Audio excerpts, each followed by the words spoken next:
তো বন্ধুসকল, মই হাতীমা আজি আকৌ পুনৰে জলকীয়া খেতিৰ ভিডিঅ' এটালৈ আপোনালোকৰ মাজলৈ উপস্থিত হ'লোহি।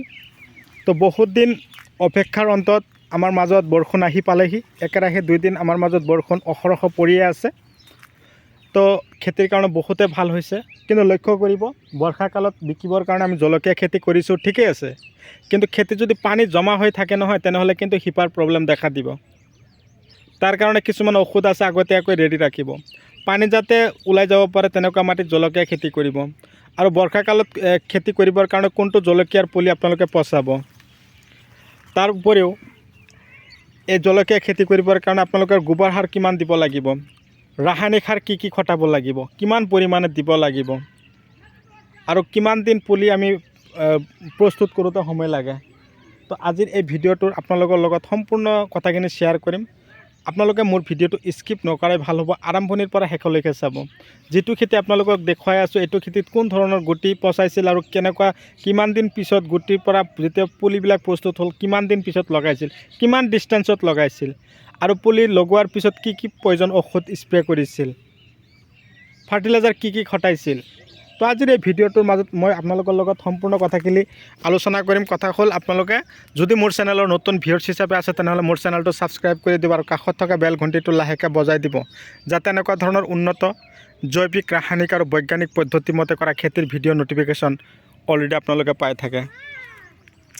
তো জলকীয়া চব্জিৰ ভিতৰত ৰজা হিচাপে আমি তুলনা কৰিব পাৰি জলকীয়া, যিটো জলকীয়া নহ'লে আমি কোনো এটা চব্জি আমি খাব নোৱাৰোঁ।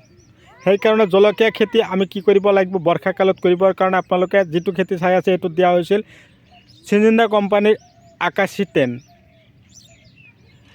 কিন্তু এইটো আপোনালোকে এতিয়াও পাৰিব, কিন্তু এতিয়া যে গুটি দি আকৌ লগাব নহয়। এইটো গুটি দিবলৈ হ'লে আপোনালোকে ছেপ্টেম্বৰ, অক্টোবৰ, নৱেম্বৰ, ডিচেম্বৰ মাহলৈকে গুটি দিব লগা হ'ব। এতিয়া আপোনালোকৰ যদি পুলি আছে, পুলি লগাই দিয়ক, কোনো কথা নাই, জলকীয়া হ'ব। কিন্তু এতিয়া লগাবলৈ হ'লে গিৰিচিডৰ ৰাভি লগাই দিয়ক। তাৰপিছত SVI 444, SVI 222, এইটো জলকীয়া আপোনালোকে গুটি পেলাই দিয়ক না। এনেকুৱা ধৰণৰ গুটি বৰ্ষাকালত কৰিবৰ কাৰণে। কিন্তু ৰাভি যিটো আছে, এইটো আকাশৰ ফালে ধৰে, কিন্তু বহুত লাগন দিয়ে। তাৰপিছত দুটা যিটো জলকীয়াৰ পুলিৰ গুটিৰ কথা ক'লোঁ, এই দুটা আপোনালোকে পেলাই দিয়ক, তলফালে ধৰিব, কিন্তু বহুত ভাল লাগন দিয়ে, বুজি পালে। আৰু কথা হ'ল, খেতি কৰিবলৈ হ'লে আপোনালোকৰতো গোবৰ সাৰ যথেষ্ট পৰিমাণে দিব লাগিব। যথেষ্ট পৰিমাণে আপোনালোকে খেতিত গোবৰ দিব লাগিব। যিমান পৰিমাণে গোবৰ দিব, সিমান পৰিমাণে আপোনালোকৰ খেতিত জলকীয়া হ'ব।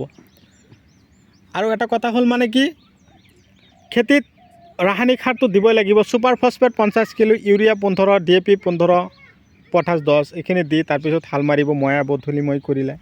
এটা পুলিৰ পৰা আৰু এটা পুলিৰ দূৰত্ব 1.5 হাত, শাৰীৰ পৰা শাৰীৰ দূৰত্ব 1.5 হাতে ৰাখিব। কিন্তু পানী জমা যাতে নহয়, এটা কথা আগতেই কৈছোঁ, যাতে জমা নহয়, ওলাই যাব পৰা ব্যৱস্থা হ'ব লাগিব, তেনেকুৱা মাটিত কৰিব। মাটি প্ৰস্তুত ভালদৰে কৰি ল'ব।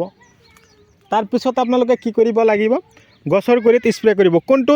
জুডিঅ' পাৱাৰ। যদি শিপাৰ প্ৰব্লেম হৈছে, গছটো ফাটি গৈ আছে, তাৰ উপৰিও এটা কাম কৰিব লাগিব, গছৰ পাতত যদি ক'লা স্পট পৰিছে, লখন্দি স্প্ৰে কৰিব। যদি কোচ খাইছে, গ্ৰেচিয়াছ চেমডিছ স্প্ৰে কৰক। মাজে মাজে চেমডিছ স্প্ৰে কৰিব, মাজে মাজে শ্বৰ্ট দিব। তাৰপিছত বায়'ম পাৱাৰ স্প্ৰে কৰিব, ওলালা স্প্ৰে কৰিব। এনেকুৱা ধৰণৰ ঔষধবিলাক যদি আপোনালোকৰ খেতিত দিব পাৰে, কিন্তু মাজে মাজে মেজগাৰ্ড, বায়'ড'জ দিব পাৰিব। ওলট পালটকৈ দি থাকিব, সপ্তাহ মূৰে মূৰে ঔষধ চেঞ্জিং।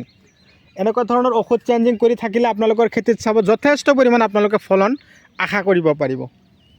তো বন্ধুসকল, আজিলৈ মই এইখিনিতে অন্ত মাৰিছোঁ। পৰৱৰ্তী ভিডিঅ'ত পুনৰাই লগ পাম। ধন্যবাদ।